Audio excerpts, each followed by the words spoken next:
I came home from work that evening already running on fumes. The clock was pushing past 6:15. My stomach was growling, and all I wanted was to stick to the routine that kept our household from tipping into chaos.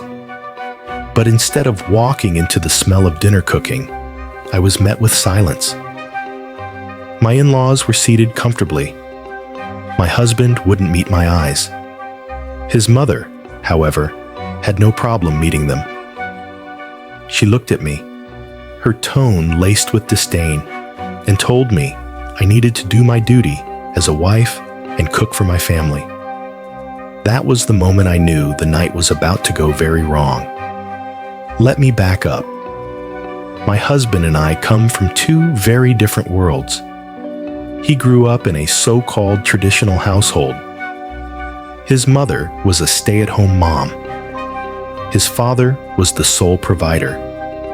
That was the blueprint he saw every day of his childhood.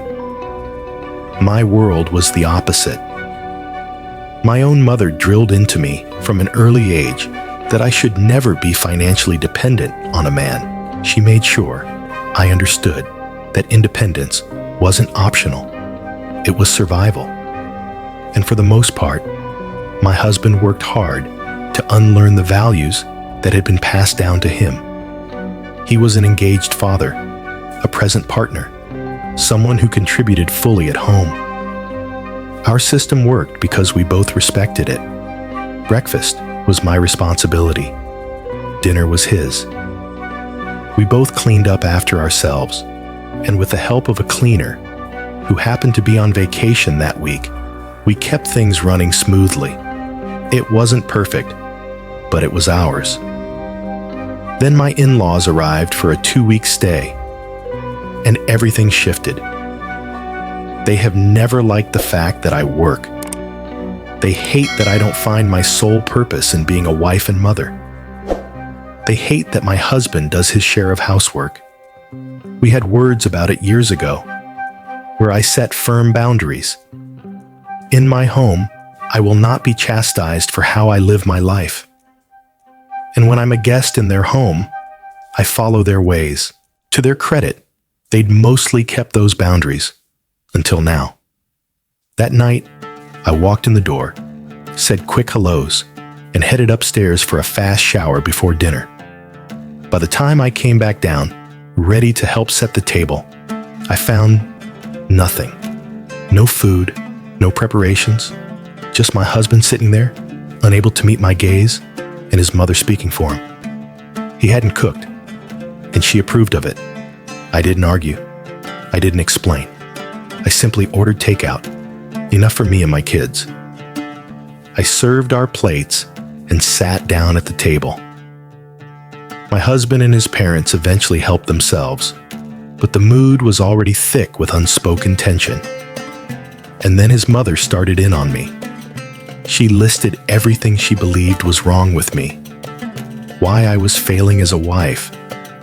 Why I was a disappointment as a mother. Her words dripped with the conviction of someone who thought they were doing me a favor by pointing out my flaws.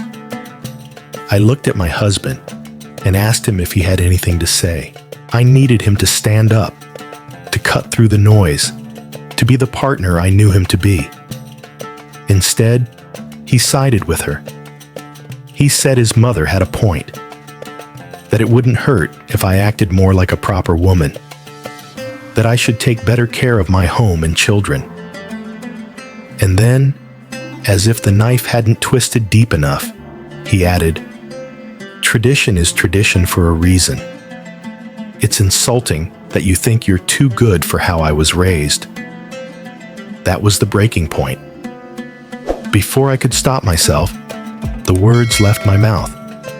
I told him that tradition wouldn't allow a man on $35,000 a year to support a family of 5, and that he was too broke to be so sexist. I saw the hurt flash in his eyes, the tears that threatened, and then he got up from the table and left. The kids were still there, watching. I regretted that part almost instantly, not because I thought I was wrong, but because I knew they had just witnessed something raw and unfiltered between their parents. But what else was I supposed to do? He had let his mother call me a failure in my own home, in front of our children. He had chosen their approval over defending me. And when given the chance to take my side, he didn't just stay silent. He agreed with the attack. I am still turning it over in my mind, still hearing the echo of his words and my own, still feeling the sting of betrayal that comes when the person you trust most decides you're easier to throw under the bus than to stand up to their parents. So, am I the asshole? I'll be honest, this one hits hard. When someone invites their parents into their marriage, especially in a way that undermines the agreement they have with their partner, it's not just about household chores or who makes dinner. It's about loyalty, about the basic respect that says, we may disagree later in private, but in public, I have your back. Here, that loyalty broke. The OP had to defend herself against her own husband in front of her kids.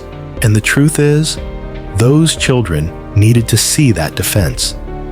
They needed to know that sexism, whether it's dressed up as tradition or not, has no place in their home.